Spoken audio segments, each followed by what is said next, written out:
Taste the Daily. நம்ம ஸ்ரீகுமரன் தங்க மாளிகை ட்ரிபிள் ஸ்டார் திட்டத்தில் நீங்களும் ஆகலாம் சூப்பர் ஸ்டார். ஸ்வர்ணதாரா பிளஸ் மற்றும் flexi digi plus. Download the SKTM Jewel app today. Periyar Maniammai Institute of Science and Technology, Tanjavur. Aerospace engineering with specialization in unmanned aerial vehicle. ஒவ்வொரு நட்சத்திரக்காரர்களுக்கும் என்ன மாதிரியான கோவில்களுக்கு போக வேண்டும், ஏன் அந்த கோவில்களுக்கு போக வேண்டும், அந்த நட்சத்திரத்திற்கும் அந்த கோவிலுக்கும் என்ன சம்பந்தம், எத்தனையோ முருகன் கோவில் இருக்கும் போது எதுக்கு சிறப்பாக நான் எனக்கான ஒரு வழிபாட்டு தலமாக இங்கு வர வேண்டும் என்று முருகன் எழுந்தருளியிருக்கின்ற மாதிரி நிறைய கேள்விகளுக்கான பதிலோடு ஒவ்வொரு நட்சத்திரங்கள் பற்றியும் நாம் பார்த்து கொண்டு வருகிறோம். இந்த நட்சத்திரக்காரர்கள் இந்த முருகனை வழிபட்டால் வாழ்க்கையில் ஜெயித்து விடலாம் என்கிற ஒரு தொடர் விஷயத்த பார்க்குறோம். அந்த வகையில் இப்ப நம்ம பார்க்கக்கூடிய ஒரு நட்சத்திரம் என்ன அப்படின்னா கேட்டை நட்சத்திரம். கேட்டை நட்சத்திரம் அப்படின்னு சொன்னாலே புதனுடைய ஆகச்சிறந்த ஆளுமையை தன்னகத்தே பொருந்தி வைத்திருக்கக்கூடிய ஒரு நட்சத்திரம் தான் கேட்டை நட்சத்திரம். கெட்டதெல்லாம் கொடுக்கும் கேட்டைன்னு ஒரு பேரே இருக்கு. கேட்ட நட்சத்திரக்காரன் கோட்டை கட்டி வாழுவான்னு ஒரு பழமொழி இருக்கு. ஆனா நிஜமா கேட்ட நட்சத்திரக்காரங்க கேட்டுங்க கழுவி ஊத்துவாங்க. நான் கோட்டை கட்டி வாழ்ந்தேன், உனக்கு தெரியுமா?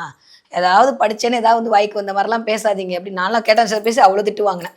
ஓகே, சில பேர் ஆமா ஆமான்லாம் போட்டாங்க. அது வாட்டவரிட்டிஸ் அவங்க கோட்டை கட்டி வாழ்வாங்களா இல்ல கோடியில போய் நிப்பாங்களான்றத நீங்கள் நானும் முடிவு பண்றது இல்லை, அந்த கந்தன் மட்டும்தான் முடிவு பண்றான் என்பதுதான் திண்ணம். அப்போ ஒவ்வொரு நட்சத்திரக்காரர்களும் போக வேண்டிய கோவில்கள் அப்படின்னு பார்த்துட்டு இருக்கோம். அந்த வரிசையில கேட்டை நட்சத்திரக்காரர்கள் மட்டுமே போய் வணங்க வேண்டிய முருகன் தலம் என்ன? எல்லாம் இழந்த பின்னும் ஜீவன் இருப்பதெல்லாம் முன்னருளன்றோன்னு முருகனை பார்த்து நம்ம பாடுற மாதிரி எல்லாம் போயிடுச்சு, எப்போ திரும்ப கிடைக்கும்னு ஏக்கமா ஏங்கிட்டு இருக்கிறவங்களுக்கெல்லாம் இந்த கொடுத்துட்றேன் அப்படின்னு முருகன் கண் அசைச்சு கொடுக்கக்கூடிய ஒரு தலம். கண்டுபிடிச்சிட்டிங்களா? இந்த இடத்துக்கு போனா நீங்க கோட்டை கட்டி வாழலான்னு சொல்லியிருக்காங்க. கிட்டத்தட்ட ஒரு 1000 வருஷத்துக்கு முன்னாடி இருக்கக்கூடிய ஒரு கோவில். வஜ்ர தீர்த்தம்லாம் இருக்காங்க. அருணகிரிநாதர்லாம் பாடியிருக்காரு. சென்னைக்கு மிக அருகில தான் இருக்கு. போற வழி பார்த்தீங்கன்னா இங்கேருந்து அப்படியே சென்னை தாம்பரம்லாம் தாண்டி போனீங்கன்னா அப்படியே காஞ்சிபுரம் போற வழியில செங்கல்பட்டு போயிட்டு இருக்கும்போது அப்படி ஒரு திருப்பி போய் அவனை பார்த்துட்டு வந்துட்டா அப்பா அடி அப்படின்னு நின்றலாம். கண்டுபிடிச்சிட்டிங்களா? நீங்க தான் கற்பூரமாச்சே, டக்குன்னு கண்டுபிடிச்சிருப்பீங்க.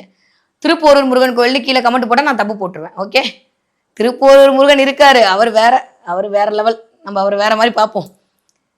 கேட்டை நட்சத்திரக்காரர்கள் கோட்டை கட்டி வாழ்வதற்கு, கேட்டை நட்சத்திரக்காரர்கள் கேட்டதெல்லாம் கிடைப்பதற்கு ஒரே ஒரு கோவில் உங்களுக்கான ஒரு கோவிலில் வரும். என்னெல்லாம் பண்ணியோ வந்தா வச்சுக்கோ அப்படின்னு முருகன் மனமு கொடுக்கக்கூடிய ஒரு கோவில் என்ன அப்படின்னா வல்லக்கோட்டை முருகன் கோவில். வல்லக்கோட்டை முருகனவன் எல்லை கோட்டை திண்டுவிட்டால் துன்பம் துயரம் பறந்தோடும், இன்பம் எல்லாம் தேடி வரும். இதுக்கு ஒரு கதை இருக்கு தெரியுமா? அந்த கோவிலுக்கு என்ன வல்லக்கோட்டையா? கேள்விப்பட்ட மாதிரி இருக்கு, கேள்விப்படாத மாதிரி இருக்கு. குன்றுதோறும் குமரன் இருப்பான், எல்லாம் கரெக்டு தான். ஆனா இந்த இடத்துல குன்றே இல்லை பார்த்தீங்களா? ஆனா குமரன் இருந்து அருள் புரிகிறானே எப்படி? நான் ஏற்கனவே சொன்னேன் ஒரு விஷயம் ஞாபகம் இருக்கா? விருச்சிகம் அப்படின்னாலே மலையில இருக்கிறது இல்லை, கீழே இருக்கிறது. ஏன்னா டைரக்டா மலை வீடு மேஷம், அதுக்கு டைரக்ட் ஆப்போசிட். அப்போ மலைக்கு கீழே என்ன இருக்கும்? சதுரவெளி தான் இருக்கும். அப்ப விருச்சக வீடு என்று சொல்லக்கூடிய இந்த வீட்டில் அமர்ந்திருக்கக்கூடிய இந்த கேட்டை நட்சத்திரக்காரர்கள் வழிபாடு செய்ய வேண்டிய ஒரு தலம் வல்லக்கோட்டை முருகன் கோவில். இந்த வல்லக்கோட்டை முருகன் கோவிலுக்கு ஒரு வரலாறு உண்டு. நான் எப்பயுமே சொன்ன மாதிரி ஒரு வரலாறோட அந்த கோவிலை நம்ம அணுகும் போது இதனாலதான் இந்த கோவில் வந்துச்சா, இதனாலதான் இதெல்லாம் நினைச்சா, இந்த கோவிலுக்கு இந்த தெய்வத்துக்கு இவ்வளவு சக்தியா, இத்தனை நாள் நம்மளுக்கு தெரியாம போச்சே, ஏன் இங்க வல்லக்கோட்டைன்னு பேர் வந்துச்சு, இங்க ஏதாவது கோட்டை கிட்ட இருந்துச்சா, இல்லை ஏதாவது வல்லன்ற அரசன் ஆண்டான், அதெல்லாம் ஒன்றும் இல்லை. எல்லாம் நம்மளுக்கு தான் கற்பனை நிறையா வருமே. பகீரதன்னு ஒரு மன்னன், அவனுக்கு என்னன்னா ஒரு கர்வம் என்னன்னா நம்ம கரெக்டாக தான் இருக்கோம், நம்ம நல்லா ஆட்சி பண்ணுறோம். எப்பயுமே நான் சொன்ன மாதிரி கேட்ட நட்சத்திரக்காரன் புதனுடைய ஆளுமையா, அவங்களுக்கு எல்லாம் புத்தி ஜாஸ்தின்னு நினைப்போம் அவங்களுக்கு எப்பயுமே. ஆனால் அதே மாதிரி அவங்களுக்கு புத்தி ஜாஸ்தியாக தான் உண்மை ஒத்துக்கணும்ல. ஜிம் மாஸ்டர் பார்த்தா அவர் 6 பேக்ல இருக்காருன்னு நம்ம ஒத்துக்கிற மாதிரி அறிவாளிகள் என்று ஒத்துக்கொள்வது தானே நியாயம். அப்போ கேட்ட நட்சத்திரக்காரங்க நிறைய மிகச்சிறந்த அறிவாளிகள், எப்போ பார்த்தாலும் படிச்சுக்கிட்டே இருக்கக்கூடிய ஆள் தான் இந்த கேட்ட நட்சத்திரம். அமைதியாக இருக்கும். ஆனா அந்த ஊரை கெடுக்கும் பெருச்சாலி வீட்டை கெடுக்குன்ற மாதிரி எப்போ கோவம் வரும்னு தெரியாது, எப்படி கோவம் வரும்னு தெரியாது. ஆனால் வர வேண்டிய நேரத்துல கரெக்டா வந்துடும். அமைதியா இருப்பாங்க, எல்லாத்தையும் அப்சர்வ் பண்ணிக்கிட்டே இருப்பாங்க. புதனுடைய வேற மாதிரியான ஒரு பரிணாம வளர்ச்சி இந்த கேட்டை நட்சத்திரக்காரங்க. அந்த ஆயிலம் ஒரு மாதிரின்னு அந்த கேட்டை வேற மாதிரி. இந்த கேட்டை நட்சத்திரக்காரர்களுக்கு போக வேண்டிய ஒரு தலம்னு சொல்லிட்டேன். இந்த தலம் என்னன்னா, நான் சொன்ன மாதிரி இந்த பகீரதன் மன்னன் ஆட்சி பண்ணிட்டு இருக்கான். ஒரு நாள் என்ன பண்றாரு, வழக்கம் போல மிஸ்டர் நாரதர் வராரு. எப்பயுமே நாரதர் கழகம் நன்மையில் முடியும்னா சொல்லி இந்த இடத்துல நாரதரை ஏதாவது உருவகம் செய்யறான்னா, ஒரு மனுஷன் நல்லா வாழ்ந்துட்டு இருப்பான், ஆனா கூட இருக்கவனுக்கு அது பொறுக்குமா? பொறுக்கவே பொறுக்காது. எதையாவது ஒண்ணு பண்ணி ஆட்டையை கழிச்சு விட்டுருவான். திடீர்னு வாங்க ஷேர் மார்க்கெட்ல உங்களை கொண்டு போய் உங்களை இன்வெஸ்ட் பண்ண வைக்கிறேன், 1 கொடுத்தா 10 கிடைக்கும், 10 கொடுத்தா 20 கிடைக்கும்னு சொல்லி உங்களை கூட்டு போய் இன்ஃப்ளூயன்ஸ் பண்ணி நடுத்தரல நிக்க வச்சிருவாங்க. அதே மாதிரி எப்போ ஒரு செல்வத்தை நாம் இழப்போம்? எப்போ இழப்போம்? யோசிச்சு பாருங்க. எல்லாத்தையும் அடைவோம், எப்போ இழப்போம்? ஒன்றில் கொண்டு போய் நம்ம மாட்டிக்கிட்டாதான் அந்த செல்வத்தை இழப்போம். ஒன்றில் கொண்டு போய் நம்மளுக்கு நஷ்டமானாதான் நம்ம அதை இழப்போம். ஒன்று மூலமாக நாம் வந்து சில விஷயங்களை அடைந்தோமேனாலும் அதை இழப்போம். அது யாரால் நடக்கும்? நம்மளாலே நடக்கும்? நம்மளை சுற்றி இருக்கவங்கனால தான் நடக்கும். இதுதானே உண்மை. இவனை போய் நம்பி என்ன நடு ரோட்ல நிக்க வச்சுட்டான் பாருன்னு தான் பல பேரோட பேச்சு இருக்கும். அப்ப இந்த வேலையை செய்யக்கூடிய ஆளாக இந்த இடத்துல யார் உருவகம் செய்யப்படுகிறார்? நாரதர் தான் உருவகம் செய்யப்படுகிறார். நாரதர் என்ன பண்றாரா? நேரா வராரு. இந்த பகீரதனுக்கு என்னன்னா, மக்களுக்கு நல்லா ஆட்சி பண்றோன்ற ஒரு கர்வம் இயல்பாவே இருக்கும்ல, புத்திசாலிகளுக்கு கொஞ்சம் அப்படி இருக்கும்ல. அந்த மாதிரியான ஒரு கர்வத்துல இருக்கக்கூடிய ஆள். இதை பார்த்து நாரனுக்கு காண்டாயிடுச்சு. வேணா நம்மளை பார்த்து மதிக்க மாட்டான். நாரதரோ நம்மள மாதிரி டைரக்டா வந்து அடிக்க தெரியாத ஒரு ஆளு. இல்ல, அதனால இங்கேருந்து என்ன பண்றாரு, நேரா போயிட்டு ஒரு அசுரன் கிட்ட போட்டு கொடுத்துறாரு. எப்பா, இங்க ஒருத்தன் இருக்கான், அவனுக்கு ரொம்ப செருக்குல இருக்கான். என்ன செருக்குன்னா, உலகத்தையே வந்து ஆள முடியும், அதுவும் சிறப்பாக ஆள முடியுன்ற செருக்குல இருக்கான். நீ என்ன பண்ற, அவனை போய் கொஞ்சம் இன்ஃப்ளூயன்ஸ் பண்ணி நீ ஜெயிச்சிடு. எதிர்பாராம நீ போய் அவனை ஜெயிச்சாதான் என்ன நடக்கும், உனக்கு அவனோட கோட்டையெல்லாம் கிடைக்கும். நீயும் வந்து திக் விஜயத்துல ஜெயிச்ச மாதிரி உனக்கும் ஒரு வரலாறு கிடைக்கும் அப்படின்னு சொல்லிட்டு உசி பேத்தி விட்டு போயிடுறான். இந்த அசுரன் என்ன பண்றான், நேரா வந்து வரான்.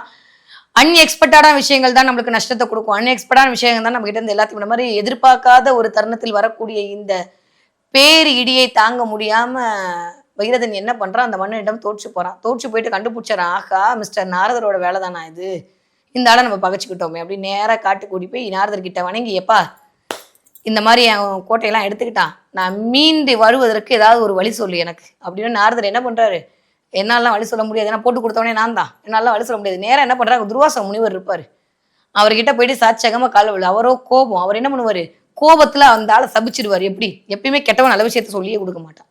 அதுக்காடி நாரதரை நான் கெட்டவன் சொல்ல, மிஸ்டர் நாரதர் மன்னிச்சிடுங்க. உடனே நீங்க உடனே இங்கிருந்து நாரதருக்கு தூதெல்லாம் போட்டுறாங்க, வித்யா மேடம் உங்களை வந்து மோசம்னு சொல்லிட்டாங்க, எனக்கும் நாரதருக்கும் பஞ்சாயத்தெல்லாம் உண்டாக்கிறாதீங்க, சரியா?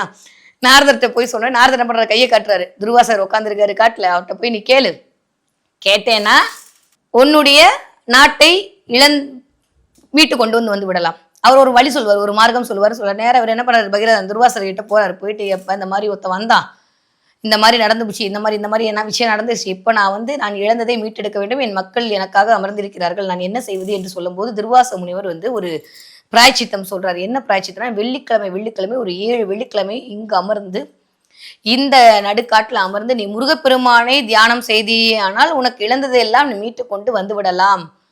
நீ ஏன் வந்து இங்க ஒரு கோவிலை கட்டி முருகப்பெருமான மனசால நினைச்சு இங்க ஒரு கோவிலை கட்டி நீ வந்து பிரதிஷ்டை பண்ணு, முருகனுடைய அருளால் நீ இழந்தவைகள் எல்லாம் நீ மீட்டு விடுவாய் அப்படின்னு சொல்லிட்டு துர்வாச முனிவர் தன்னுடைய ஞான திருஷ்டிட்ட சொல்லிட்டு அவரும் போயிடுறாரு. பகீரதன் ஆகா நம்மளுக்கு க்ளூ கிடைச்சிருச்சுன்னு சொல்லிட்டு வெள்ளிக்கிழமை தோறும் அங்க உட்காந்து முருகன் மீது மற்றற்ற அன்புடன், மாறாத அன்புடன் அவனையே நினைச்சு உருகி உள்ளொளி பெருக்கி முருகா முருகா முருகான்னு சொல்லி, அது கூட யாருக்கு, அவனுக்காக இல்லை, மற்றவங்களுக்காக. நல்லது நினைக்க வேண்டும் நினைச்சாலே பெருசு, நல்லது நடக்கணும்னு நினைக்கிறது கூட 2வது விஷயம். நல்லது நடக்கணும்னு நினைக்கிறது கூட இல்லை, 2வது விஷயம். எனக்கு வேணாங்க, அடுத்தவங்களுக்கு நடக்கட்டும்னு நினைக்கிறான் பாத்தீங்களா, அவன் தான் வந்து என்ன சொல்லுவாங்க, பெரிய மனுஷன். அந்த மாதிரி பகீரதன் பெரிய மனுஷனா இருக்காண்டு உட்காந்து முருகன்கிட்ட வேணும்னே, ஆகா இதுக்குதான் நீ வேண்றையான்னு சொல்லி முருகன் காட்சி கொடுத்து 7 அடி இருக்கிறதுலே பெரிய முருகன் கோவில் வல்லக்கோட்டை முருகன் கோவில் தான். வல்லக்கோட்டை முருகன் கோயில யார் யார் வெள்ளிக்கிழமை ஒரு 7 வாரம் போய் சுத்திட்டு வரீங்களோ, நீங்க இழந்த சொத்தையெல்லாம் மீண்டு விடுவீர்கள். இதுதான் உண்மை. இப்ப நிறைய மாற்றம் செஞ்சுட்டாங்க. அங்க இந்திரனுடைய அந்த வஜ்ர தீர்த்தம் இருக்கிறது. அந்த வஜ்ர தீர்த்தத்திற்கு அவ்வளவு மதிப்பு இருக்கிறது. உள்ளுக்குள்ள போனீங்கன்னா நிறைய அகத்தியர் சிலை, பழைய முருகன் கோயில் எல்லாம் அப்படியே, எல்லா முருகன் கோயிலும் என்ன அமைப்பு இருக்குமோ அதெல்லாம் அழகா செவ்வனே இருக்கு. ஆனா உள்ளுக்குள்ள நீங்க போக போக போக சுத்தி வந்து முடிச்சுட்டு முருகன் கிட்ட நீங்க போய் அப்படி நிற்கும் போது உங்க கண்ணுல இருந்து வரும் பாருங்க தண்ணி, அது ஒண்ணு போதும், கவலைப்படாத, நான் உனக்கு இழந்ததெல்லாம் மீட்டு கொடுத்துருவேன் அப்படின்னு சொல்ல மாதிரி அவன் தலையில இருந்து பூ விடும். பார்த்தேன்னா செலுத்து போயிடும். நிறைய பேருக்கு இந்த அதிசயம் நடந்திருக்கு. அதனாலதான் வல்லக்கோட்டை முருகனவன் எல்லை கோட்டை தொண்டு விட்டால் துன்பம் துயரம் தீண்டவே தீண்டாது நம்மள. இன்பம் மட்டும்தான் ஒரு வாழ்க்கையில. யாரெல்லாம் இழந்துட்டீங்களோ, என் வீட்டை இழந்துட்டேன், என் சொத்தை இழந்துட்டேன், என் கம்பெனி இழந்துட்டேன், என் ஃபேக்டரி இழந்துட்டேன், என் மானத்தை இழந்துட்டேன், மரியாதை இழந்துட்டேன், எல்லாத்தையும் இழந்துட்டு நடு ரோட்ல நெருக்கதியா நிற்கிறேன், முருகா எங்க வந்தா நீ எனக்கு அருள் புரிவன் நீங்க ஏங்கி தவிச்சிட்டு இருக்கீங்களோ, உங்க கண்ணில் இந்த வீடியோ போட்டுருச்சோ, நீங்க வந்து கேட்ட நட்சத்திரமா இருக்கணும்னு அவசியமே இல்லை. ஓடி போய் நேர வல்லக்கோட்டை முருகன் காலில் போய் விழுந்துட்டு வந்தீங்கன்னா அவன் இழந்ததையெல்லாம் மீட்டு கொண்டு வந்து உங்கள்கிட்ட கொடுப்பான். நீங்க பெற நினைத்ததை விட அதிகமாக உங்களுக்கு கண்டிப்பாக கொடுப்பான்.